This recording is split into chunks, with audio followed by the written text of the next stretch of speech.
स्वागत है आप सभी का एक बार फिर से हमारे चैनल बायोलॉजी विद गुरलीन में। आज हम लेकर के हाजिर हैं फिर से हमारा चैप्टर कंट्रोल एंड कोऑर्डिनेशन, जिसका सिर्फ एक लास्ट टॉपिक बचा है जिसमें हमने कवर करना है एंडोक्राइन सिस्टम। स्टार्टिंग में हमने पढ़ा था प्लांट्स के अंदर कैसे कंट्रोल एंड कोऑर्डिनेशन होता है, फिर हमने पढ़ा कि कैसे जो ह्यूमंस हैं या फिर एनिमल्स हैं उनमें जो नर्वस सिस्टम है वो कैसे काम करता है, कैसे रिफ्लेक्स सेक्शंस होते हैं, क्या रिफ्लेक्स आर्क है।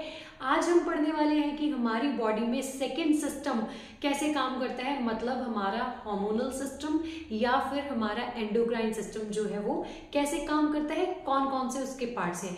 आज के लेक्चर में हम साथ ही के साथ क्वेश्चंस भी कवर करेंगे, देखेंगे कि प्रीवियस ईयर क्वेश्चंस कैसे थे, कौन सा एरिया है जिसपे आपको ज्यादा स्ट्रेस देना है और कैसे आपको आंसर्स कवर करने हैं। तो चलिए बिना देर करे शुरू करते हैं।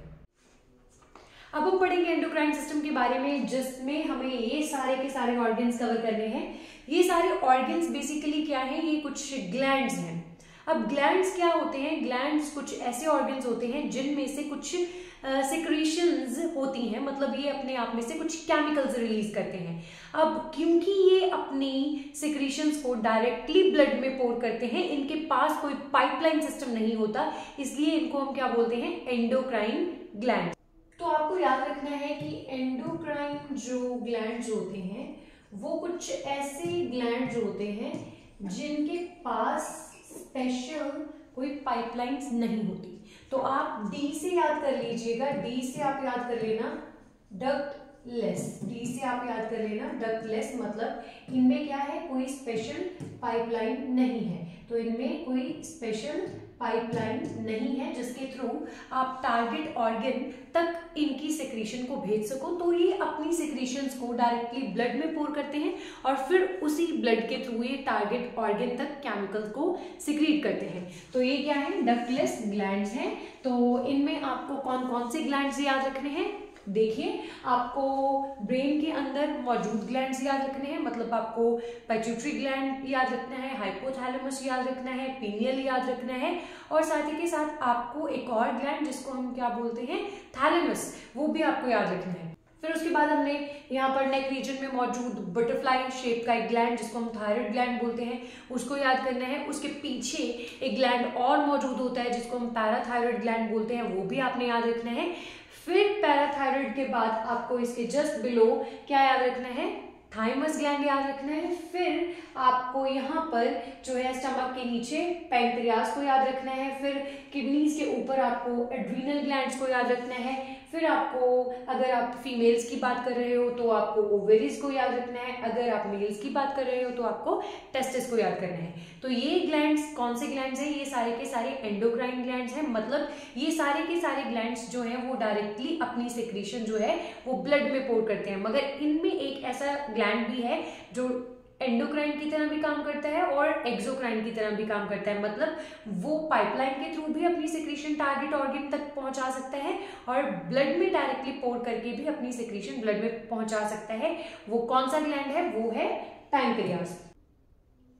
अब सबसे पहले हम शुरू करने वाले हैं ब्रेन के अंदर मौजूद ग्लैंड्स के बारे में। तो जैसे कि मैंने आपको बताया कि ब्रेन के जो ग्लैंड्स हैं उनमें आपको याद रखना है पिट्यूटरी ग्लैंड के बारे में और पीनियल ग्लैंड के बारे में, हाइपोथैलेमस और थैलेमस के बारे में। तो ये चार ग्लैंड्स आपने ब्रेन के अंदर पढ़ने हैं। तो चलिए इनको देखते हैं। तो ब्रेन के अंदर मौजूद अगर आपको ग्लैंड्स को समझना है तो उसके लिए आपको डायग्राम आनी चाहिए, जो बहुत इंपॉर्टेंट है। तो पेपर में ऐसे भी हो सकता है कि आपको डायग्राम बना करके दे दें और आपसे पूछें कि बताओ ये जो ए पोर्शन है ये क्या है, बी क्या है, सी क्या है, डी है, मतलब आपसे लेबलिंग भी पूछ सकते हैं, आपको लेबल करने के लिए बोल सकते हैं। फिर फर्दर अगर आपने लेबल कर दिया तो आपको एक एक फंक्शन भी उसका फर्दर आपसे पूछ सकते हैं। तो चलिए देखते हैं कि ब्रेन के अंदर ग्लैंड्स कहाँ पर कैसे लोकेटेड हैं। सबसे पहले देखते हैं कि स्ट्रक्चर जो है वो कैसे हमने शुरू करना है। सबसे पहले आप ड्रॉ करिए ऐसे सेरेबेलम, ठीक है। तो फिर उसके आगे आप ड्रॉ करें ऐसे पोन्स, फिर उसके नीचे आपका ये आ जाएगा मेडुला ऑब्लोंगाटा, फिर उसके ऊपर ये आपका मिड ब्रेन आ जाएगा, फिर उसके ऊपर यहाँ से आपका ये एक ग्लैंड बनता हुआ आपको दिखाई दे रहा है, जो कि किसके ऊपर मौजूद है, डाइनसेफ्लॉन के ऊपर। किसके ऊपर, डाइनसेफ्लॉन के ऊपर, ठीक है। तो अभी बताने वाली हूँ विद इन सेकेंड्स कि मैंने यहाँ पर क्या बनाया है। इसके ऊपर एक और थोड़ा एरिया मौजूद होता है जिसको हम बोलते हैं कॉर्पस कोलोजम, जो ब्रेन के दो हेमिस्फीयर्स को ऐसे आपस में अटैच करवाता है। ठीक है, तो ये वो एरिया है, आपको लेबलिंग में ये नहीं पूछेंगे क्योंकि ये आपके सिलेबस का पार्ट नहीं है, बट स्टिल आपको पता होना चाहिए। ठीक है, तो फिर उसके जो नीचे ये एरिया है डायनसेफ्लॉन है, जिसके पीछे की तरफ आपको एक और ऐसे ग्लैंड दिखाई देगा जिसको हम क्या बोलते हैं, जिसको हम बोलते हैं पीनियल ग्लैंड। आगे बताऊंगी। तो ये ग्लैंड जो है फिर फर्दर इस जगह पर मौजूद है, फिर ये कुछ ऐसे आपको डाउनवर्ड जाते हुए दिखाई देगा। ठीक है, ऐसे, तो ऐसे कुछ स्ट्रक्चर आपको ब्रेन के अंदर दिखाई देगा। फिर उसके बाद आपको यहाँ से कुछ ऐसे ये बंद होता हुआ दिखाई देगा। एक मिनट, कलर चेंज करते हैं जरा, देखिए। तो यहाँ से आपने ब्रेन को कुछ ऐसे करके बना हुआ दिखा होगा। और जो ये ब्रेन का स्ट्रक्चर है, इसमें आपको कौन कौन से पार्ट्स को याद रखना है। देखिए, हमें ग्लैंड्स के बारे में पढ़ना है ना, क्योंकि आज हमारा लेक्चर एंडोक्राइन सिस्टम के ऊपर है, तो हमें ब्रेन के अंदर मौजूद ग्लैंड्स को पढ़ना है। आज हम ब्रेन के डिफरेंट रीजन्स या फिर इसकी लोब्स को नहीं पढ़ने वाले, आज हम इसके ग्लैंड्स को ही पढ़ने वाले हैं। तो यहाँ पर जो ये मैंने एरिया मार्क किया, ये जो इतना जो एरिया है, इतना, ठीक है, ये क्या है बच्चों, ये है डायनसेफ्लॉन। ये क्या है, डायनसेफ्लॉन। ये क्या है, डायनसेफ्लॉन। ठीक है, जो डायनसेफ्लॉन है, जो इसका पीछे का पोर्शन है, थर्ड वेंट्रिकल है, इसके ऊपर एक पीछे की तरफ जो ये ग्लैंड मौजूद है, ये, इसको हम बोलते हैं पीनियल ग्लैंड। इसको हम क्या बोलते हैं, पीनियल ग्लैंड। ये क्या है, पीनियल ग्लैंड। अब जो ये पीनियल ग्लैंड है बच्चों, ये आपके स्लीप वेक साइकिल के लिए रिस्पॉन्सिबल है, मतलब कब आप सोओगे, कब आप जागोगे, ये देखता है। अगर आप इस ग्लैंड में से रिलीज होने वाले हार्मोन की बात करो तो यहाँ से आपका मेलाटोनिन हार्मोन रिलीज होता है। साथ ही के साथ लिख लो कौन सा हार्मोन रिलीज होता है यहाँ पर, मेलाटोनिन। मेलाटोनिन नाम का हार्मोन यहाँ पर रिलीज होता है, जो आपके स्लीप वेक साइकिल को कंट्रोल करता है। अब अगर आप देर रात तक मोबाइल यूज करते हो और आप सोचते हो कि मुझे अभी नींद नहीं आ रही, थोड़ी देर और मोबाइल चला लेता हूँ, शायद मुझे नींद आ जाए, तो आप गलत सोचते हो। जब भी आप पहले से आपको नींद नहीं आ रही है और फिर ऊपर से आप और मोबाइल चला रहे हो, तो क्या होगा कि आपकी आईज में मोबाइल में से आने वाली ब्लू रेडिएशंस जब एंटर होंगी, तो उसकी वजह से आपका ये पीनियल ग्लैंड एक्टिवेट नहीं हो पाएगा और उसमें से आपका मेलाटोनिन सिक्रीट नहीं हो पाएगा। जब मेलाटोनिन सिक्रीट नहीं हो पाएगा तो आपको नींद नहीं आएगी। तो देर रात तक अवॉइड कीजिए कि मोबाइल आप मत यूज करें। हाँ, आप बोलोगे कि मैम आप भी तो मोबाइल में से ही पढ़ा रही हो, तो हमने तो आपको मोबाइल पर देखना है, तो पढ़ने के लिए देखो, बट वैसे आप एक्स्ट्रा रील्स वगैरह देखने के लिए ज्यादा यूज मत करो, जितना हो सके उतना अवॉइड करो। तो इसके साथ क्या होता है कि आपको नींद जो है वो आती है या आप कब जागोगे, ये भी यही कंट्रोल करता है। तो बेसिकली ये ग्लैंड जो है वो रात के समय में एक्टिवेट होता है या फिर जब इसके अराउंड अंधेरा होता है तब ये एक्टिवेट होता है। तो यहाँ पर मेलाटोनिन की वजह से ये हो रहा है। अब इसके आगे की तरफ जो मैंने ये ग्लैंड बनाया था, ये वाला, ठीक है, जो डायनसेफ्लॉन के बेस पर है, ये इसका बेस है ना, बेस, तो बेस पर जो ये आपको ग्लैंड दिखाई दे रहा है, इसको हम बोलते हैं पिट्यूटरी ग्लैंड। क्या बोलते हैं हम इसको, पिट्यूटरी ग्लैंड। इसको हम क्या बोलते हैं, पिट्यूटरी ग्लैंड। और एक बात और आप यहां से याद रखें, पीनियल ग्लैंड को थर्ड आई भी बोला जाता है। क्या बोला जाता है इसको, थर्ड आई।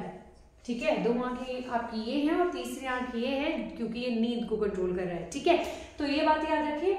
अभी पिट्यूटरी ग्लैंड के फंक्शंस के बारे में डिस्कस करेंगे विद इन सेकेंड। पहले बस इतना याद करिए यहाँ से कि जो ये ग्लैंड है ये क्या है, मास्टर ग्लैंड है। ये क्या है, मास्टर ग्लैंड है, क्योंकि ये मास्टरी करता है बाकी के और एंडोक्राइन ग्लैंड्स के ऊपर, मतलब ये उनके ऊपर रूल करता है। तो ये क्या है, मास्टर ग्लैंड है, ये आप याद रखो, ये क्या है, मास्टर ग्लैंड है। अब इसका भी कोई मास्टर ग्लैंड होगा भाई। अब ये अगर किसी के ऊपर रूल करता है, क्या इसके ऊपर कोई रूल नहीं करेगा, इसके ऊपर भी रूल करने वाला एक ग्लैंड है, तो वो इसके साथ ही रहेगा, क्योंकि उसने, अगर वो साथ होगा तभी इसको देख पाएगा ना, तभी इसके ऊपर रूल करेगा।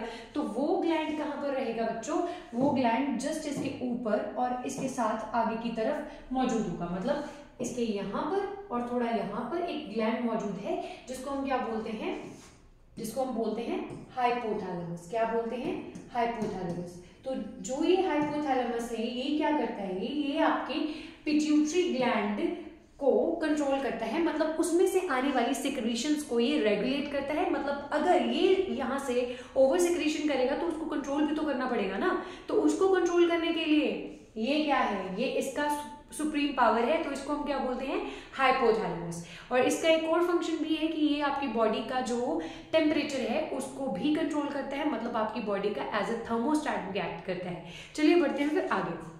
अब बचा है यहाँ पर आपका एक ग्लैंड जो इधर मौजूद होगा, और ये अगर एक बॉक्स की तरह मैं अज्यूम करूं, आप इसको ऐसे अज्यूम करो जरा कि ये स्ट्रक्चर कुछ ऐसे है, अज्यूम करो ये ऐसे है, ठीक है। अभी इसकी बैक साइड कुछ ऐसे बॉक्स जैसा बन गया। अब इसके इधर भी मौजूद है ये ग्लैंड, और इसके ये इधर भी मौजूद है ये ग्लैंड। अब जो ये ग्लैंड दोनों साइड पर मौजूद है, imagine this is a box, तो इस बॉक्स के इधर भी कोई ग्लैंड हो और इधर भी हो। आप इधर से देखोगे तो एक ही दिखाई देगा ना, तो वैसे ही यहाँ पर आपको एक ही ग्लैंड दिखाई दे रहा है। और ये जो ग्लैंड्स हैं इनको हम क्या बोलते हैं, थैलेमस। इनको हम क्या बोलते हैं, थैलेमस। तो यहाँ पर लिख रही हूं मैं थैलेमस, ठीक है। तो ये कौन सा ग्लैंड है, थैलेमस ग्लैंड। जो ये थैलेमस ग्लैंड है ये हमारी बॉडी में सिग्नल्स को भेजने और उनको कलेक्ट करने में हेल्प करेगा, मतलब ये इम्पल्सेस की कोऑर्डिनेशन के लिए काम करता है। तो ये कोऑर्डिनेशन सेंटर है, मतलब सेंसरी इम्पल्स और मोटर इम्पल्स के लिए ये कोऑर्डिनेशन सेंटर है। तो ये क्या है, ये एक आपका क्या है, रिले सेंटर है। ये क्या है, रिले सेंटर है। इनके फंक्शन मैंने अभी आपको करवा दी है, आगे करवाने की जरूरत नहीं है। बट जो पिट्यूटरी ग्लैंड है इसको इन डिटेल पढ़ना है, क्योंकि इसमें से बहुत सारे हार्मोन्स रिलीज होते हैं और फर्दर वो हार्मोन्स जो हैं वो बाकी के ग्लैंड्स को भी कंट्रोल करते हैं। तो चलिए देखते हैं कि वो कौन से हार्मोन्स हैं। अभी के लिए इतना काफी है, इसका फटाफट से एक स्क्रीनशॉट करें और साथ ही के साथ कुछ क्वेश्चंस नोट करें। अभी इसके लिए आप क्वेश्चन जो है वो नोट करो। आपसे पूछा जा सकता है कि which gland is known as a relay centre of the body, और which gland controls the temperature of body. या आपसे पूछा जा सकता है कि which gland regulates the temperature of your body. तो what should be your answer, your answer should be the hypothalamus. Okay, so then आपसे पूछा जा सकता है which gland is a master of the pituitary gland. So then you have to answer that it is a hypothalamus. अगर आपसे पूछा जाता है कि जो पिट्यूटरी ग्लैंड है वो कहां पर प्रेजेंट है, तो आपका आंसर क्या होगा, that it is present on the base of the diencephalon. So then next question can be that name the hormone that is going to be secreted by this pineal gland. So your answer will be melatonin. So accordingly you have to answer. तो ये छोटे छोटे से question यहाँ से 1-2 marks में आपसे पूछे जा सकते हैं, बट जो डिटेल में आपसे पूछा जा सकता है वो क्या होगा, आपका पिट्यूटरी ग्लैंड। तो चलिए अब इसको डिटेल से पढ़ते हैं। तो चलिए अभी हम पढ़ने वाले हैं पिट्यूटरी ग्लैंड के बारे में। तो जो ये मैं आपको पिट्यूटरी ग्लैंड दिखाने वाली हूँ, तो इसमें हमने पहले बेसिकली जो स्ट्रक्चर पढ़ा था उसमें 2 लोब्स थी, ठीक है। तो वो आपने तब तो नहीं पढ़ा, अभी मैं आपको बताने वाली हूँ कि ये 2 लोब्स क्या है बेसिकली, ठीक है। तो अगर हम पिट्यूटरी ग्लैंड को देखें तो ये कुछ ऐसे की तरह था, ऐसे बना हुआ था ना, तो ये इसकी 2 लोब्स। तो अब ये पोस्टीरियर और जो इंटीरियर पिट्यूटरी या पिट्यूटरी है, इसके जो फंक्शंस हैं वो डिफरेंट हैं, क्योंकि इनमें से, इन रीजन्स में से अलग अलग हार्मोन्स निकलते हैं। तो वो बच्चों अलग अलग हार्मोन्स अलग अलग ही ऑर्गन्स को टारगेट करेंगे। कितना अलग अलग हो गया ना।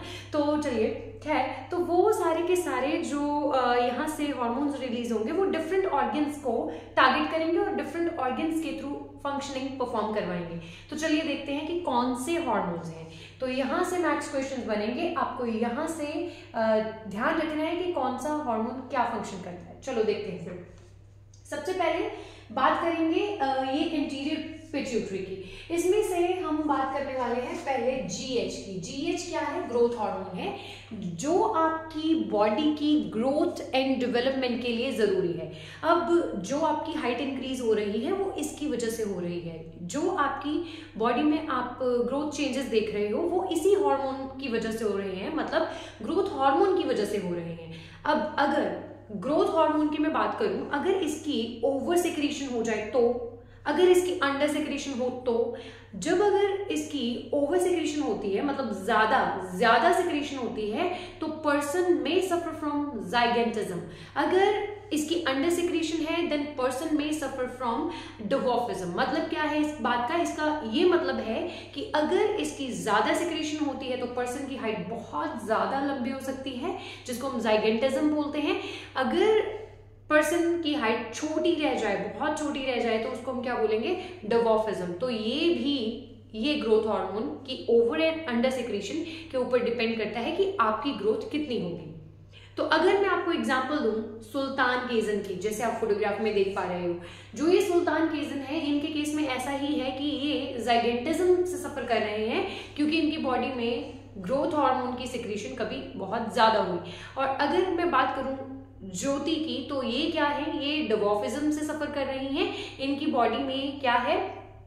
इसी हार्मोन की जो सिक्रीशन है वो बहुत कम हुई है। तो ऐसे होता है हमारी बॉडी में इसका इफेक्ट। तो बढ़ते हैं नेक्स्ट हार्मोन की तरफ। अगर आपको कुछ भी याद ना रहे, खाली आपसे बस पूछा जाए कि बताओ कि फंक्शन क्या है पिट्यूटरी ग्लैंड का, तो आप ग्रोथ हार्मोन मत भूलिएगा। बिल्कुल सिंपल है, नाम भी हार्मोन का इजी है याद रखना, और फंक्शन भी नाम में जो ग्रोथ करवाता है। ठीक है, तो याद रखिएगा ये। नेक्स्ट जब हम बात करने वाले हैं इसके साथ ही एक और हार्मोन की, जिसको हम बोलते हैं ACTH। इसका नाम बड़ा खतरनाक है, इसका नाम है एड्रेनोकॉर्टिकोट्रोपिक हार्मोन। क्या ही बोल दिया मैम, इतना बड़ा नाम, कोई बात नहीं, याद तो करना ही पड़ेगा। Adrenocorticotropic hormone. ठीक है, एक बार फिर से बोलो, एड्रेनोकॉर्टिकोट्रोपिक हार्मोन। अब ये क्या है? ये इतना बड़ा हार्मोन ये क्या करता है? जो बड़ी सी सिचुएशन, जो खतरनाक सी सिचुएशन आपके सामने आती है ना, इमेजिन करिए आपके पीछे कोई एक भयानक सा डॉगी है और आप उससे डरते हो, भाई वो आपके पीछे एकदम से आ गया, फिर आप क्या करोगे? घबरा जाओगे ना, तब आप उससे डरते हुए भागोगे। अब वो जो आप भाग पा रहे हो उसमें इसका कहीं ना कहीं हाथ है, ये आपको हेल्प कर रहा है कि आप वहां से भाग सको। वो कैसे? देखो, जो ये एड्रेनोकॉर्टिकोट्रोपिक हार्मोन है, ये आपके पिट्यूटरी ग्लैंड से रिलीज होता है और फिर ये टारगेट करता है किसको? ये आपकी किडनीज के ऊपर मौजूद टोपियां जो हैं, जिनको हम एड्रीनल ग्लैंड बोलते हैं ना, वो एड्रीनल ग्लैंड को ये सिग्नल देता है, ये उनको एक्टिवेट करता है कि भाई खाली मत बैठो, तुम भी कुछ काम कर लो, तुम सिक्रीट करो अपने आप में से एड्रेनालाइन हार्मोन। अब जरूरत है तुम्हारे इस ह्यूमन को भागने की, तो उसको हेल्प करो इमरजेंसी सिचुएशन में। तो इसका ये काम है। मतलब जो ये एड्रेनोकॉर्टिकोट्रोपिक हार्मोन है, नाम से देखो एड्रीनो, एड्रीनो से आपने याद रखना है एड्रीनल, एड्रीनल से याद रखना है किडनी। तो किडनी ने जो टोपी पहनी है ये उसको सिग्नल देगा। देखो यहाँ पर बना करके भी बताया है, जो ये आपको ग्लैंड दिखाई देता है ना यहाँ पर, जो अगर ये किडनी है तो किडनी के ऊपर अगर ऐसे एक ग्लैंड मौजूद है जिसको हम क्या बोलते हैं? Adrenal gland. अब ये उसका इंटरनल पोर्शन है, तो एड्रीनल कॉर्टेक्स बोल रखा है इन्होंने। तो वहां पर ये क्या करता है? वहां पर ये यहाँ से निकल करके जाता है और वहां से एक हार्मोन को रिलीज करवाता है, जिसको क्या बोलते हैं? Adrenaline hormone. तो वो तभी सिक्रीट होगा जब इमरजेंसी सिचुएशन है, जब आपको फाइट और फ्लाइट की जरूरत है, तो या तो लड़ो या फिर भागो। तो वैसी सिचुएशन में आपको ये हेल्प करता है। कौन सा हार्मोन? Adrenocorticotropic hormone. ये कहां से आया? ये पिट्यूटरी ग्लैंड में से आया और फिर इसने किसको टारगेट किया? किडनी के ऊपर प्रेजेंट एड्रेनल ग्लैंड को। फिर वहां से सिक्रीशन हुई एड्रेनालाइन हार्मोन की, जिसको हम क्या बोलते हैं? Emergency hormone. यहां से क्वेश्चन पूछा जाएगा, नोट डाउन करो। Which hormone is known as emergency hormone and why it is known as emergency hormone? ये क्वेश्चन आपसे पूछा जाने वाला है, तो नोट करिए। Which hormone is known as emergency hormone and why it is known as emergency hormone? तो answer बच्चों बिल्कुल साफ है कि अगर ये आपकी बॉडी में इमरजेंसी के टाइम पर सिक्रीट होता है, क्योंकि तब आपकी बॉडी को ज्यादा एनर्जी की जरूरत होती है, आपकी बॉडी में ज्यादा एटीपी की जरूरत होती है, तब ये क्या करवाता है? जो एड्रेनालाइन हार्मोन है, जो यहाँ से टोपियों में से रिलीज हुआ है, एड्रेनोकॉर्टिकोट्रोपिक हार्मोन के सिग्नल के बाद, तो वहां से जो एड्रेनालाइन हार्मोन होता है वो आपकी बॉडी के अंदर जो आपकी हार्ट बीट है उसको इंक्रीज कराता है, उसकी स्पीड को बढ़ाता है और आपकी बॉडी में जो ब्लड है उसको फास्ट और रैपिड पेस पे सर्कुलेट करवाता है, जिसकी वजह से आप फाइट और फ्लाइट कर पाते हो। ठीक है, तो इस वजह से इसको हम क्या बोलते हैं, ये क्या बन जाता है फिर, इमरजेंसी हार्मोन, क्योंकि इसने आपको इमरजेंसी में हेल्प किया है। तो ये आपका इमरजेंसी हार्मोन है। रीजन, क्योंकि ये आपकी बॉडी में एनर्जी को इंस्टेंटली प्रोवाइड करने में आपकी हेल्प कर रहा है और आपकी बॉडी को भागने में आपकी हेल्प कर रहा है, या आपको रिलैक्स और काम डाउन होने में हेल्प कर रहा है। तो इसलिए इसको हम क्या कर रहे हैं, बोल रहे हैं इमरजेंसी हार्मोन। ये क्वेश्चन बिल्कुल भी मत छोड़ के जाइएगा, ये 2 और 3 नंबर में आपसे पूछा जा सकता है। बढ़ते हैं नेक्स्ट हार्मोन की तरफ। फिर आपके पास नेक्स्ट हार्मोन है जिसको हम क्या बोलते हैं, TSH। TSH जो है, नाम से ही पता चल जाएगा आपको कि ये किसके ऊपर अपना सिग्नल भेजेगा या किसको टारगेट करेगा। देखो, हमारी बॉडी में नेक रीजन में मैंने बताया था आपको एक ग्लैंड मौजूद रहता है बटरफ्लाई शेप का, आप देख पा रहे हो यहाँ पर जो ये ग्लैंड मौजूद है, जिसको हम क्या बोलते हैं, थायराइड ग्लैंड। क्या बोलते हैं जिसको हम, थायराइड ग्लैंड। अब जो ये थायराइड ग्लैंड है, ये थायराइड ग्लैंड को सिग्नल देता है। कौन, ये जो पिट्यूटरी ग्लैंड में से क्या आया है, TSH। TSH मतलब थायराइड स्टिमुलेटिंग हार्मोन। स्टिमुलेटिंग का क्या मतलब होता है, स्टिमुलेटिंग का मतलब यही होता है ना, किसी को इशारा देना, है ना, उसको उकसाना। तो ये क्या कर रहा है, यहाँ से एक सिग्नल भेज रहा है, कौन, आपका इंटीरियर पिट्यूटरी, जिसको हम क्या बोल रहे हैं यहाँ पर, TSH मतलब थायराइड स्टिमुलेटिंग हार्मोन। तो ये किसके ऊपर जा रहा है या किसको अपना सिग्नल दे रहा है, तो ये स्टिमुलेट कर रहा है थायराइड ग्लैंड को। वो कहां पर है, यहाँ पर। कहां पर है वो, आपके नेक रीजन में। अब जो नेक रीजन में थायराइड ग्लैंड मौजूद है, ये उसको सिग्नल देगा कि वो अपना फर्दर एक हार्मोन सिक्रीट करे, जिसको हम क्या बोलते हैं, थायरॉक्सिन हार्मोन। नोट करो, यहां से क्या हार्मोन रिलीज होगा, थायरॉक्सिन। थायरॉक्सिन। अब ये जो थायरॉक्सिन हार्मोन है बच्चों, ये कैल्शियम एंड फास्फोरस के या फिर कार्बोहाइड्रेट्स के मेटाबॉलिज्म को कंट्रोल करता है, जिसकी वजह से आपकी बॉडी में आपको थायराइड नहीं होता।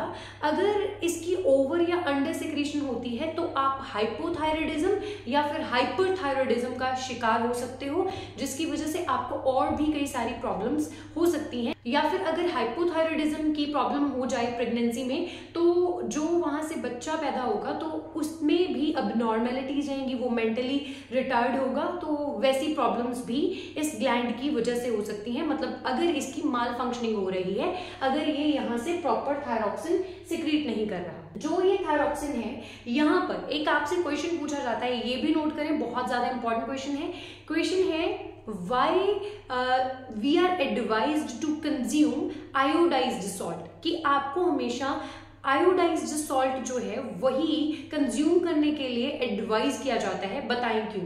तो इसके लिए आपने बताना है कि जो भी आयोडाइज्ड सॉल्ट्स होते हैं, अगर आप उनको कंज्यूम करते हो तो आपको ये थायरॉक्सिन की सिक्रीशन में कोई प्रॉब्लम नहीं होगी, जिसकी वजह से आपको गॉइटर जैसी प्रॉब्लम्स नहीं होंगी। ठीक है, तो इसलिए जो आपका व्हाइट सॉल्ट है जिसको आयोडाइज्ड किया गया है, वो आपको प्रिस्क्राइब किया जाता है। अब आजकल का जो ट्रेंड है वो कि भाई पिंक नमक खाओ या फिर आप ब्लैक सॉल्ट कंज्यूम करो ओवर दिस व्हाइट सॉल्ट, तो ये ज्यादा बेटर है। देखिए, होंगे उसके भी कुछ बेनिफिट्स, मगर जितना मुझे पता है कि अगर आप ब्लैक सॉल्ट को यूज करते हो तो आपको हल्का नमकीन टेस्ट आता है, जिसकी वजह से आप उसको ज्यादा यूज करते हो। अगर आप ज्यादा ऐड करोगे तो आप मिनरल्स की अमाउंट ज्यादा अपने फूड में इनटेक कर पाओगे, और क्योंकि वो प्यूरिफाइड नहीं होता तो उसमें इम्प्योरिटीज भी आ सकती हैं। और इसके साथ ही आप जब उसको ज्यादा यूज करोगे, फूड में उसका ज्यादा अमाउंट ऐड करोगे, तो वहां से आप सोडियम की इनटेक को भी बढ़ा सकते हो, जिसकी वजह से आपको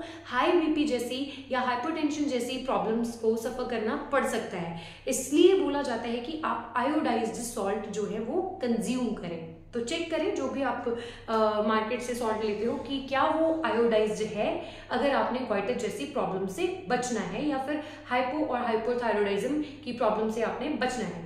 तो यहाँ से आपसे यही क्वेश्चन पूछा जाएगा, why iodised salt is advised, ठीक है, तो ये आपने बताना है क्यों, ठीक है। तो नेक्स्ट, क्योंकि यहाँ से थायरॉक्सिन रिलीज होना है और उसकी वजह से कैल्शियम एंड फॉस्फोरस या फिर कार्बोहाइड्रेट्स के मेटाबॉलिज्म को कंट्रोल करना है, अगर ये नहीं होगा तो वो कंट्रोल नहीं हो पाएगा, तो ये बताना है आपने। नेक्स्ट हमारे पास जो हार्मोन है वो है गोनाडोट्रोपिक हार्मोन। अब गोनाडो से गोनाड्स याद रखना है, गोनाड्स से आपने ओवरीज एंड टेस्टिस को याद रखना है, ठीक है। अगर फीमेल्स की बात कर रहे हो तो ओवरीज की बात करेंगे, अगर मेल्स की बात कर रहे हो तो आप टेस्टिस की बात करोगे, ठीक है। तो जो ये एंटीरियर पिट्यूटरी है तो वहां से एक और हार्मोन आता है जिसको हम गोनाडोट्रोपिक हार्मोन बोलते हैं।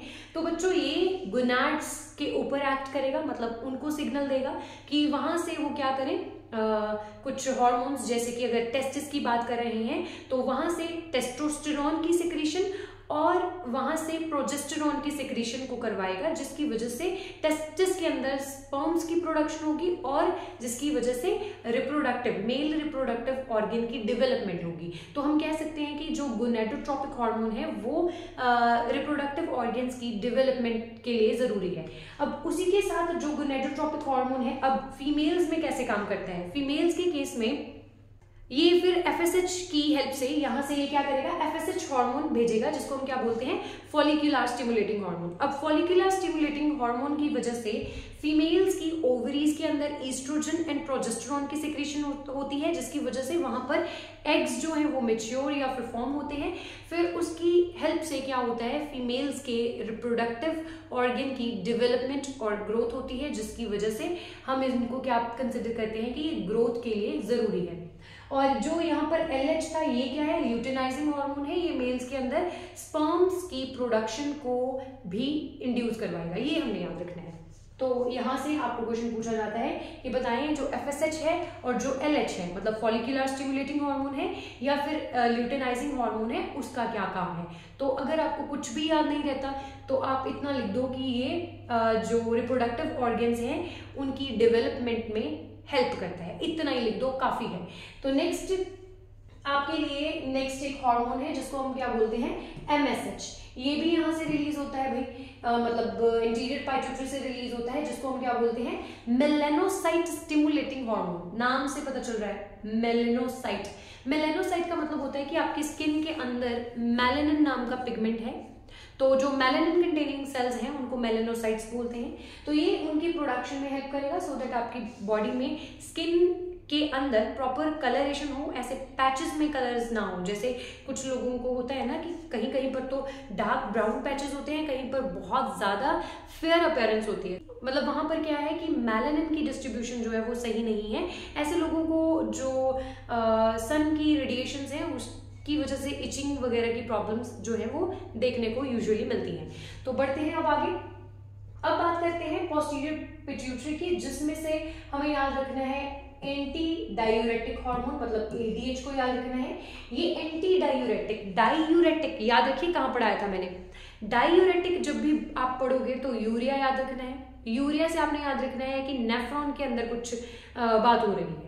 जो एंटी डायूरेटिक हार्मोन है ये क्या कर रहा है, ये डायूरेटिक जो मतलब यूरिन की कॉन्सेंट्रेशन को ये क्या कर रहा है, मेंटेन करने में आपकी हेल्प कर रहा है। तो ये क्या करेगा, ये जो एंटी डायूरेटिक हार्मोन है ये आपके किडनीज के अंदर एक्ट करेगा कलेक्टिंग डक्ट के ऊपर, सो दैट वहां पर क्या हो सके, यूरिन की कॉन्सेंट्रेशन हो सके, मतलब इलेक्ट्रोलाइट्स का लेवल जो है वो बढ़ जाए यूरिन में और उनको जो एक्सेस में है उनको बाहर इजीली निकाल पाए।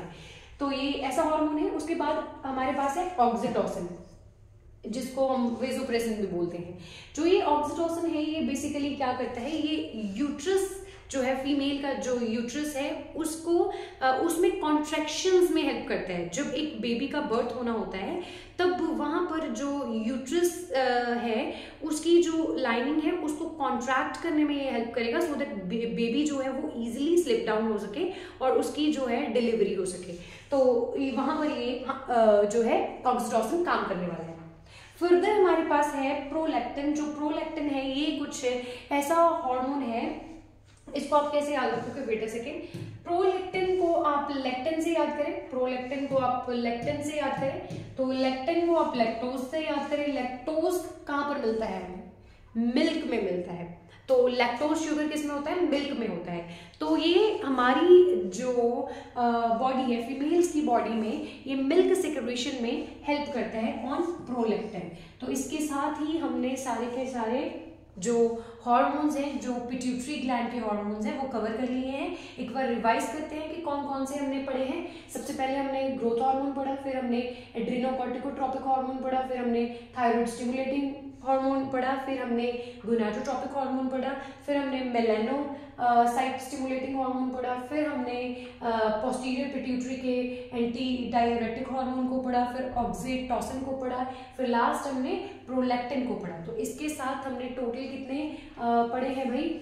1 2 3 4 5 6 7 8 हार्मोन्स हमने कवर करे हैं। तो वो आपको सीक्वेंस वाइज याद करने हैं। ऐसे याद करना मुश्किल है, दोबारा फिर से डायग्राम के थ्रू प्रैक्टिस करते हैं। चलिए देखते हैं।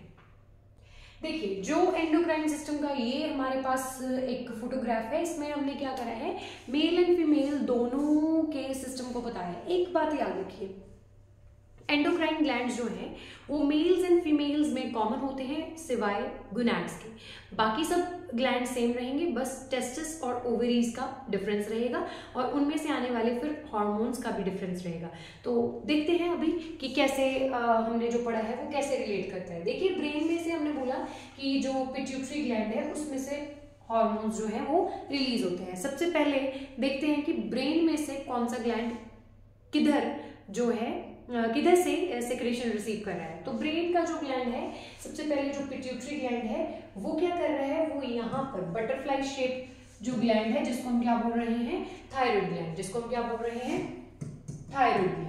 ठीक है, जो थायराइड ग्लैंड है उसको ये सिग्नल भेज रहा है, किसके थ्रू? ये इसको क्या भेज रहा है, थायराइड स्टिमुलेटिंग हार्मोन। क्या भेज रहा है? ये थायराइड स्टिमुलेटिंग हार्मोन भेज रहा है, जिसकी वजह से यहाँ पर क्या हो रहा है, एक हार्मोन यहाँ से रिलीज हो रहा है जिसको हम क्या बोल रहे हैं, थायरॉक्सिन, जिसको हम क्या बोलते हैं, थायरॉक्सिन। अब ये थायरॉक्सिन क्या करता है, बॉडी में कैल्शियम, फॉस्फोरस या फिर कार्बोहाइड्रेट के मेटाबॉलिज्म को कंट्रोल करता है और आपकी बॉडी में गोइटर जैसी प्रॉब्लम्स को होने से रोकता है या फिर थायराइड जैसी प्रॉब्लम्स को होने से रोकता है।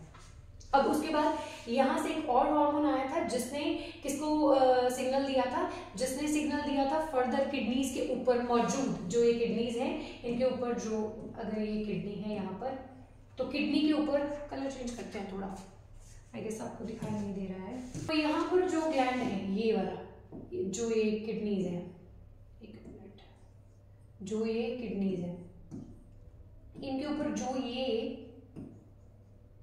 एड्रीनल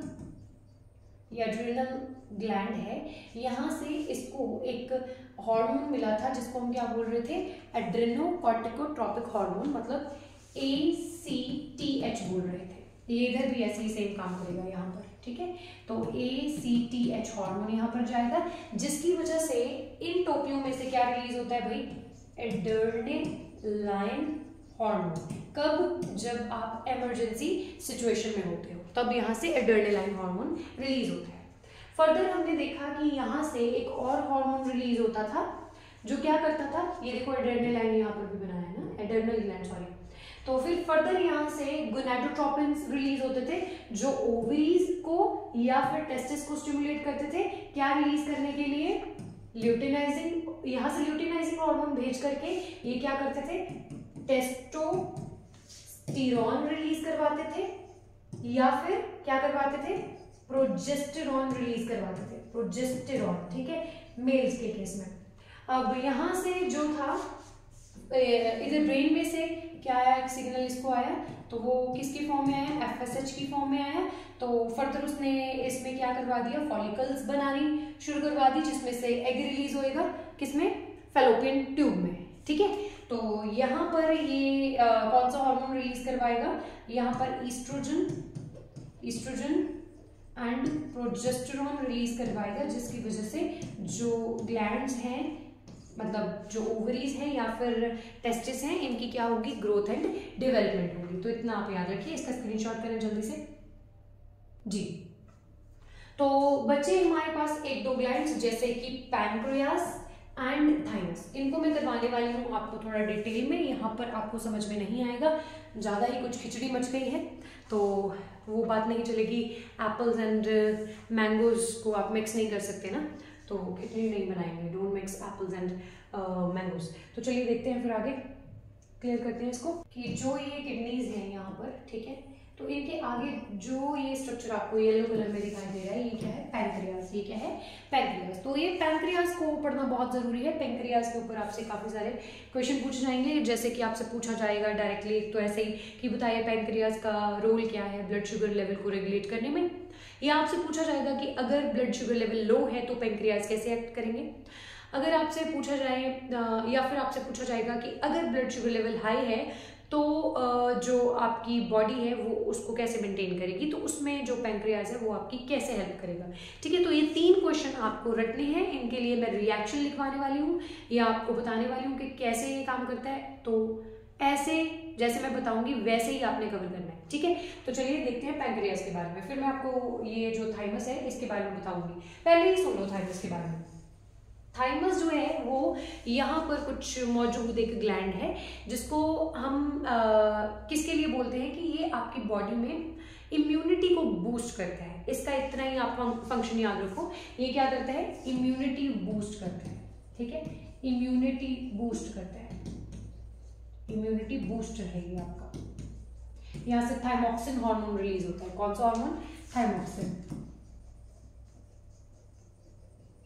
और कुछ बच्चे यहाँ पर बोलेंगे कि मैम आपने थायराइड के बाद पैराथायराइड नहीं बताया। बता देती हूँ, थायराइड के पीछे ही 4 छोटे छोटे से ग्लैंड मौजूद होते हैं जिनको हम पैराथायराइड ग्लैंड बोलते हैं। ये पैराथायराइड ग्लैंड भी जो हैं वो आपकी बॉडी में कैल्शियम फॉस्फोरस के मेटाबॉलिज्म को कंट्रोल करने में आपकी हेल्प करते हैं। इतना आपने याद रखना है। अब इसके बाद जो हम बात करने वाले हैं वो है किसकी भाई? पैनक्रियास की। ठीक है, तो पैनक्रियास को डिटेल में पढ़ते हैं। अब अगर बात करें पैनक्रियास की, तो पैनक्रियास जो है वो हमारी बॉडी में ब्लड शुगर लेवल को कंट्रोल करते हैं। मतलब अगर आपकी बॉडी में जो ग्लूकोज का लेवल ब्लड में ज्यादा है तो ये उसको कम करेगा, अगर कम है तो उसको बढ़ा देगा। वो कैसे? अब पहले एक बात समझिए कि जब भी आप खाना खाते हो तो आप फिक्स अमाउंट में तो कार्बोहाइड्रेट्स का इंटेक नहीं करते हो। तो ऐसे तो होने नहीं वाला कि आपने जितना मॉर्निंग में कंज्यूम करा उतना ही आप लंच टाइम कंज्यूम करोगे और उतना ही आप फिर डिनर में कंज्यूम करोगे। ऐसा नहीं होता, हमारा ये वेरी करता रहता है। तो उसकी वजह से हमारी बॉडी के अंदर जो ब्लड के अंदर ग्लूकोज का लेवल जो है वो क्या होता रहता है? ऊपर नीचे होता रहता है, जिसको बैलेंस करना फिर बहुत जरूरी होता है। क्योंकि भगवान को पता था ना, ये शरारती हैं, खाना खाने के बाद भी इनको किसी ने कुछ ऑफर कर दिया, ये मना तो करेंगे नहीं, खा ही लेंगे, है ना। देखिए, अगर आपको बर्गर खाने का मन करा, आपने बर्गर खाया, उसके बाद आपको और घर पे फिर से आपको राजमा चावल ऑफर कर दिए जाए, मना तो आप नहीं करोगे, चाहे थोड़ा खाओगे फिर खाओगे आप। तो ऐसे अगर आप खाना सोच के नहीं खा रहे हो तो आपकी बॉडी में ग्लूकोज भी आप सोच करके नहीं बना रहे हो, तो उस ग्लूकोज की अगर अमाउंट ऊपर नीचे हो रही है तो उसको बैलेंस करना बहुत जरूरी है। वो कौन करेगा? वो पैनक्रियास करेगा। कैसे? चलिए देखते हैं। आपकी बॉडी में जो पैनक्रियास है वो 2 हार्मोन सिक्रीट करता है। वो कौन से? एक है उनमें से इंसुलिन। क्या है ये? इंसुलिन। और दूसरा क्या है? दूसरा है हमारे पास यहाँ पर ग्लूकागॉन। कौन सा? ग्लूकागॉन। ऑन है ये, ऑन, याद रखना, ऑन ऊपर। ठीक है, याद रखना, ऑन ऊपर, किसी चीज के ऊपर एक्ट करेगा ग्लूकागॉन, ऑन याद रखना। ठीक है, तो सबसे पहले अब बात करते हैं कि अगर बॉडी के अंदर ब्लड शुगर लेवल बढ़ जाए तो वहां पर क्या करने की जरूरत पड़ती है। देखो, अगर ग्लूकोज का लेवल हाई है, if glucose level is high, अगर ग्लूकोज का लेवल हाई है तो उस कंडीशन में क्या होता है, हमारी बॉडी में ये पैनक्रियास में से इंसुलिन आता है और उसी ग्लूकोज को कन्वर्ट कर देगा। कौन? ये इंसुलिन। किसमें? ग्लाइकोजन में। किसमें? ग्लाइकोजन में। बहुत पहले कभी किसी जमाने में पढ़ा होगा कि जो एनिमल्स होते हैं उनकी बॉडी में जो फूड है, एक्स्ट्रा फूड जो है, वो ग्लाइकोजन की फॉर्म में स्टोर होता है। पढ़ा था ना, मगर किसी ने नहीं पूछा कि ग्लाइकोजन की फॉर्म में क्यों स्टोर होता है। भाई आपकी बॉडी में एक्स्ट्रा ग्लूकोज था, उसको आप ऐसे नहीं रख सकते थे क्योंकि नहीं तो फिर आपको डायबिटीज हो जाता। तो उसको कंट्रोल करने के लिए यहाँ पर हमें क्या करना पड़ा, हमें उसको ग्लाइकोजन में कन्वर्ट करना पड़ा। तो उसको हमने फिर फर्दर क्या किया, हमारे मसल सेल्स में स्टोर कर दिया। कहाँ पर स्टोर कर दिया, मसल सेल्स में। ठीक है, तो यहाँ पर लिख लो स्टोर्ड इन मसल सेल्स। अब मसल सेल्स में ही क्यों स्टोर कर दिया, क्यों इसको ग्लाइकोजन बना करके रख लिया, इसको फेंक देते, इसको कुछ और बना देते, इसको खत्म ही कर देते, बॉडी में से बाहर ही निकाल देते, हम फिर से तो खाना खा ही लेंगे।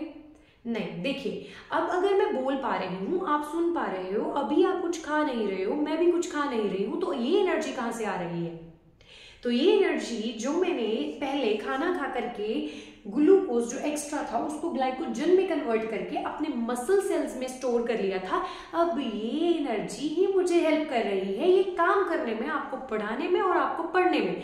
तो यहाँ से जो ये ग्लाइकोजन जो है वो फिर से आपकी बॉडी के ब्लड स्ट्रीम में आएगा और फिर से ये आपकी बॉडी में अगर ग्लूकोज का लेवल कम होता है फिर ये चेंज होगा किसमें, ग्लूकोज में। तो देखो कैसे, पहला केस तो हमने क्या पढ़ा कि अगर ग्लूकोज का लेवल हाई है तो उस केस में ग्लूकोज को कन्वर्ट कर दिया जाता है ग्लाइकोजन में, और ये कौन करता है, ये करता है इंसुलिन। और देखो ऐसे याद करो, आपसे एक क्वेश्चन पूछा जाएगा, ऐसे डायरेक्टली नहीं पूछेंगे कि नॉर्मल ह्यूमन के अंदर कैसे होता है, आपको ऐसे पूछा जाता है क्यों डायबिटिक पेशेंट्स जो होते हैं उनको इंसुलिन के इंजेक्शन के साथ इंजेक्ट किया जाता है, ऐसा क्वेश्चन आपसे पूछा जाएगा। तो इस क्वेश्चन को, ये वेरी इंपॉर्टेंट क्वेश्चन है, जितने क्वेश्चन बताए हैं वो सारे पेपर पॉइंट ऑफ व्यू से बहुत ज्यादा इंपॉर्टेंट है। तो एक एक क्वेश्चन आप नोट करोगे, एक एक क्वेश्चन आप रिवाइज करोगे, एक एक क्वेश्चन को आप लिख करके उसका आंसर याद करोगे। तो यहां से आपने याद रखना है कि अगर आपकी बॉडी में ग्लूकोज का लेवल ज्यादा है, मतलब एक पर्सन है उसकी बॉडी में ग्लूकोज का लेवल बहुत ज्यादा है, मतलब वो डायबिटिक है, उसका ये ग्लाइकोजन बन ही नहीं पाता, मतलब क्यों, क्योंकि उसकी बॉडी में ये प्रॉपर इंसुलिन आता ही नहीं है, पैनक्रियाज में इनको आता ही नहीं है सिक्रीट करना। तो यहां से अगर इंसुलिन में से, तो मतलब यहाँ से जो पैंक्रियाज में से इंसुलिन है अगर वो नहीं आ रहा है तो आपकी बॉडी में ग्लूकोज में से ग्लाइकोजन नहीं बनेगा, तो पर्सन जो है वो डायबिटिक हो जाएगा। अब उस केस में पर्सन को लगाना पड़ेगा इंजेक्शन, ठीक है, जिससे हम सब लोग भागते हैं, तो उस पर्सन को इंजेक्ट करना पड़ता है इंसुलिन का इंजेक्शन। अब ऐसे याद करो, आई से इंसुलिन, आई से इंक्रीज्ड ग्लूकोज लेवल, तो तब हमने क्या करा, इंसुलिन इंजेक्ट किया, आई से इंजेक्शन, आई से इंसुलिन, आई से इंक्रीज्ड ग्लूकोज। तो याद रखो इंक्रीज्ड ग्लूकोज लेवल पर क्या करा, इंजेक्शन लगाया, किसका, इंसुलिन का, ठीक है। तो इतना याद रखना, क्यों लगाया, क्योंकि हमने क्या करना है, इस ग्लूकोज के लेवल को कम करना है, इसको ग्लाइकोजन में कन्वर्ट करना है, तो इसलिए हमने उस पर्सन को ये इंजेक्शन दिया। अब नॉर्मल कंडीशन में ऐसा होता रहता है, जो डायबिटिक नहीं है, जैसे हम हैं, आप हो, तो यहाँ पर हमने क्या करना होता है, ग्लाइकोजन बना करके रखना होता है, सो दैट हम जब खाना नहीं खा रहे हैं तब हम एनर्जी इस ग्लाइकोजन जो स्टोर्ड ग्लाइकोजन है इसमें से ले सके। वो कैसे देखते हैं, अब अगर आपने खाना खा लिया है तब आपके बॉडी में खाना खाने के बाद भी कुछ टाइम तक एनर्जी रहती है, तो वो एनर्जी कैसे रहती है, तो वो इस तरीके से रहेगी। देखिए अगर बात करें ग्लूकोज लेवल अगर बॉडी में लो होगा तो उसको इंक्रीज करने की, मतलब अगर हमारी बॉडी में अब और ग्लूकोज की जरूरत है तब हमारी बॉडी में पैंक्रियाज कैसे एक्ट करेगा, तो वहां पर ग्लूकागॉन जो है वो काम करेगा। कौन, ग्लूकागॉन काम करेगा ऑन।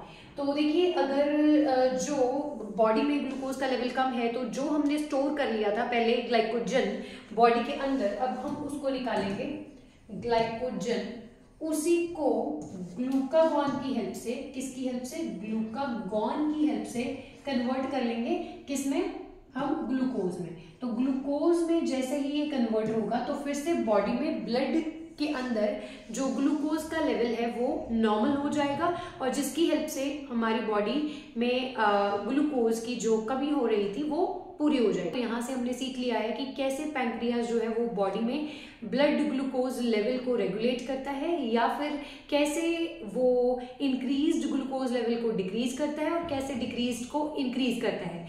तो ऐसे हमने सारे के सारे ग्लैंड्स जो है वो कवर कर लिए हैं। इसके साथ ही हमने कवर करना है फीडबैक मैकेनिज्म। अब जो फीडबैक मैकेनिज्म है वो क्या है, वो एक ऐसा मैकेनिज्म है जिसके थ्रू हम इन्हीं हॉर्मोन्स से होने वाली जो सेक्रीशंस हैं उनको कंट्रोल करते हैं। मतलब जो सेक्रीशंस अब अपने टारगेट ऑर्गन तक पहुंच गई हैं उनको आगे फर्दर रिलीज होने से रोकना है, तो हमें क्या करना पड़ेगा, फीडबैक मैकेनिज्म का सहारा लेना पड़ेगा।